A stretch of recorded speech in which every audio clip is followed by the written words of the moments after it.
De l'Évangile de Jésus-Christ selon saint Luc, chapitre 17, versets 11 à 19. En ce temps-là, Jésus, marchant vers Jérusalem, traversait la région située entre la Samarie et la Galilée. Comme il entrait dans un village, 10 lépreux vinrent à sa rencontre.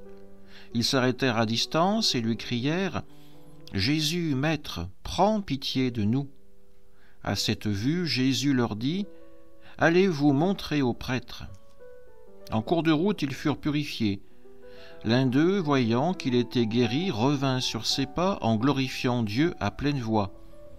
Il se jeta face contre terre aux pieds de Jésus en lui rendant grâce. Or, c'était un Samaritain. Alors Jésus prit la parole en disant « Tous les autres n'ont-ils pas été purifiés?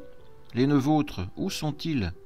Il ne s'est trouvé parmi eux que cet étranger pour revenir sur ses pas et rendre gloire à Dieu. » Jésus lui dit « Relève-toi et va, ta foi t'a sauvé. » Acclamons la parole de Dieu.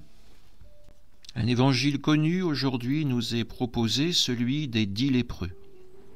10 hommes vont à la rencontre de Jésus afin qu'il les sauve, afin qu'il les guérisse de cette lèpre qui les ronge.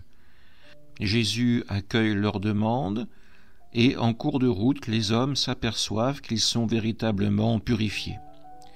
Pourtant, sur les 10 hommes, seulement un seul va faire demi-tour pour aller exprimer sa reconnaissance à Jésus. Bien sûr, nous pourrions être choqués par le comportement des 9 autres, mais avouons-le, bien souvent nous agissons comme eux. Ces hommes ont été touchés par la lèpre. Ils ont été mis au banc de la société.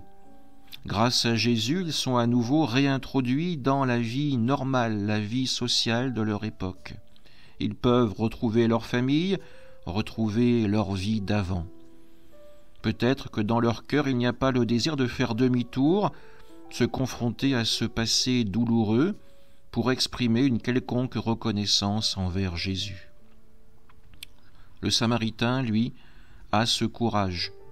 Il fait demi-tour, il affronte qui il était et exprime sa reconnaissance au Seigneur.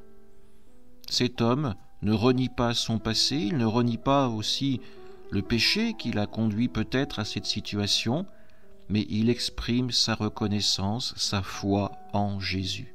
« Relève-toi et va, ta foi t'a sauvé. » Puissions-nous, à notre tour, être relevés par notre foi dans le Sauveur et pouvoir continuer notre vie, notre chemin avec lui à nos côtés.